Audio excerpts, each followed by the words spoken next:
Assalamualaikum warahmatullahi wabarakatuh. Selamat pagi semuanya. Hari ini kita akan belajar materi yang baru ya, yaitu mengenai penulisan artikel ilmiah hasil penelitian. Nah, apa sih yang dimaksud dengan artikel ilmiah? Ya, artikel ilmiah adalah artikel yang dimuat atau karya ilmiah yang dimuat di jurnal. Ya, berdasarkan sumbernya, artikel ini bisa dibagi menjadi dua, yaitu artikel hasil penelitian dan juga artikel konseptual. Nah, hari ini kita akan belajar yang pertama dulu ya, yaitu artikel hasil penelitian. Artikel hasil penelitian itu adalah artikel yang ditulis berdasarkan laporan hasil penelitian, baik yang berbentuk penelitian skripsi, tesis, disertasi, ataupun laporan penelitian. Termasuk ketika Anda membuat PKM, laporannya itu disebut dengan artikel hasil penelitian. Nah, bagian-bagian dari artikel ilmiah ini ada beberapa. Yang pertama ada judul, kemudian ada nama penulis, ada abstrak atau beberapa yang ada yang menyebut juga dengan sari ya, dan juga ini sepaket dengan kata kuncinya ya. Lalu berikutnya ada pendahuluan, metode, hasil penelitian dan pembahasan, simpulan dan saran, serta daftar pustaka. Nah, kita akan bahas bagian-bagian ini satu persatu. Baik, yang pertama adalah judul.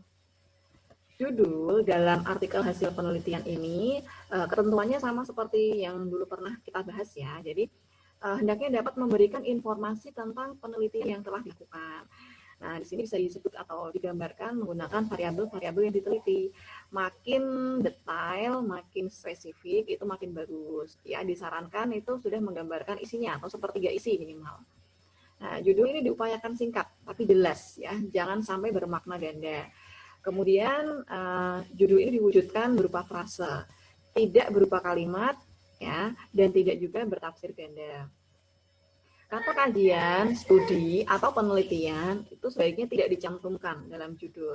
Tetapi nanti kalau saya berjudul, yang menggunakan studi. Kalau misalnya Anda judul ini panjang, yang dan kalau ditulis, maka pemanggilan judul ini harus memperhatikan apakah maknanya itu bisa ditafsirkan lain atau tidak. Jadi kalau Anda baca lagi, kira-kira nanti kalau saya potong di sini bisa bertafsiran ganda atau tidak ya. Jadi disimulasikan dulu. Kemudian kata-kata untuk judul ini dipilih yang menarik ya, tetapi tidak mengecoh pembaca.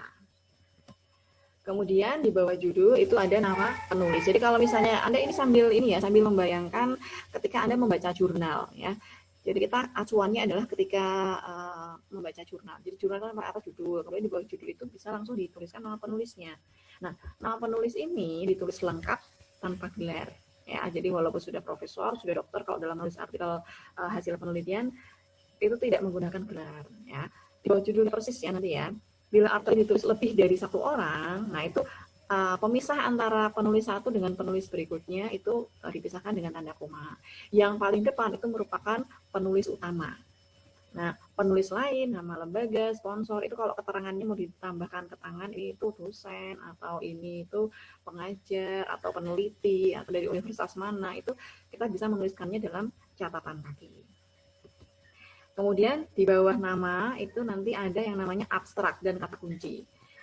Nah, ada beberapa jurnal yang mau mengharuskan abstrak itu ditulis menggunakan bahasa Indonesia saja, atau bahasa Indonesia dengan bahasa Inggris, atau cukup bahasa Inggris saja, seperti itu. Nah, itu bergantung dari jurnalnya ya, bergantung mau diterbitkan di jurnal apa, seperti itu. Nah, pada umumnya atau standarnya ya abstrak itu ditulis dalam bahasa Indonesia, ringkas, yang isinya ya ringkasan dari latar belakang, masalah, tujuan, metode, hasil yang ditekankan pada hasil penelitian. Nah, umumnya abstrak ini diketik satu spasi, kemudian menjorok dalam 5 ketukan, jumlah katanya itu antara 200 sampai dengan 250. Tidak boleh lebih panjang dari 250 karena yang namanya abstrak ini kan sarinya ya atau ringkasannya. Jadi memang pendek saja. Kemudian di bawah abstrak ini nanti jangan lupa Anda menuliskan kata kunci. Kata kunci biasanya terdiri atas 3 sampai 5 kata. Nah, kenapa sih kita harus menuliskan kata kunci? Jadi ada sebuah sistem komputerisasi ya. Kalau misalnya orang ingin mencari karya ilmiah Anda itu kita cukup dengan mengetikkan kata kunci ya. Jadi Anda harus menuliskan kata kunci setiap judul karya ilmiah Anda. Kemudian di bawah abstrak dan kata kunci tersebut kita langsung menuliskan pendahuluan tanpa harus berpindah halaman ya. Jadi langsung tuliskan pendahuluannya tanpa harus pindah halaman. Nah, pendahuluan dalam artikel hasil penelitian ini di dalamnya itu mengandung gagasan latar belakang, kemudian masalah, lalu ada tujuan dan manfaat serta kerangka teoretis. Nah, kalau kemarin Anda menuliskan karya ilmiah yang kemarin saya jelaskan dalam skripsi itu kan dipisah menjadi subbab ya. Tapi kalau dalam artikel hasil penelitian ini Anda tidak perlu menuliskan subbab-subbabnya. Jadi langsung Anda integrasikan, Anda tulis dalam satu wacana penuh ya. Jadi tidak ada subbab latar belakang, subbab rumusan masalah tidak ya. Tapi Anda harus menuliskan latar belakangnya, masalahnya, tujuannya, manfaatnya dan juga kerangka teoritisnya. Nah, penyajian bagian ini, bagian bawah ini singkat dan padat ya antara dua halaman. Kemudian bagian berikutnya ada bagian metode. Bagian ini merupakan bagaimana penelitian penelitiannya, populasi semuanya, teknik pengumpulan data, itu Anda uraikan dalam bentuk esai. Ya, kalau misalnya Anda ingin memberikan rinciannya, ya sedikit saja bentuk numeriknya. Nah, kalau untuk artikel penelitian yang kualitatif, nanti istilah dan substansinya bisa disesuaikan ya, karena jenis metode penelitian itu kan berbeda-beda, bermacam-macam. Kemarin sudah kita pelajari ya, beragam. Kemudian bagian berikutnya adalah hasil penelitian dan pembahasan.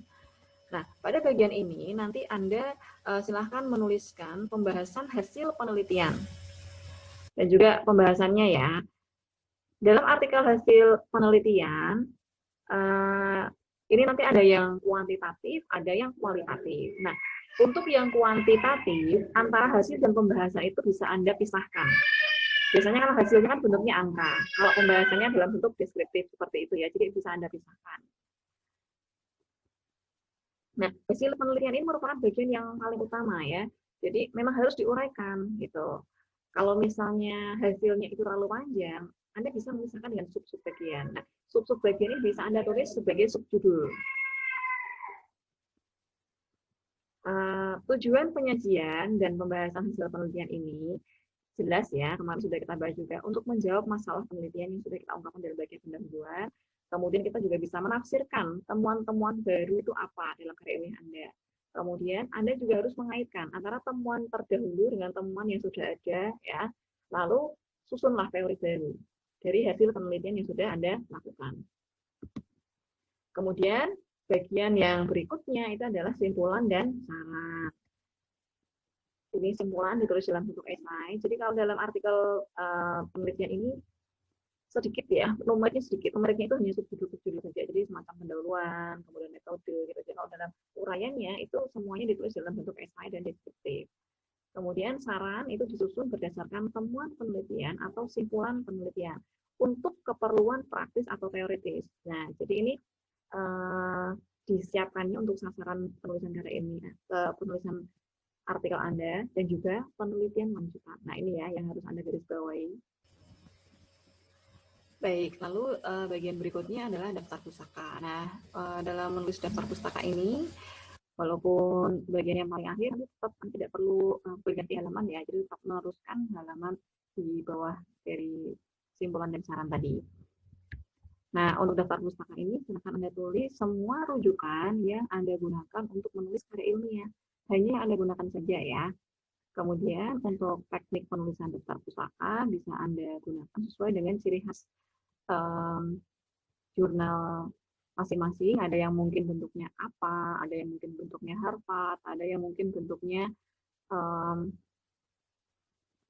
Vancouver dan lain sebagainya. Nanti bisa Anda pilih dan Anda juga bisa melihat kalau di UNES kita pakainya apa ya, American Psychological Association. Nah, Anda kalau bisa untuk detailnya nanti bisa lihat di panduan karya ilmiah UNES tahun 2018. Baik, terima kasih atas perhatian Anda. Saya akhiri dulu. Wassalamualaikum warahmatullahi wabarakatuh.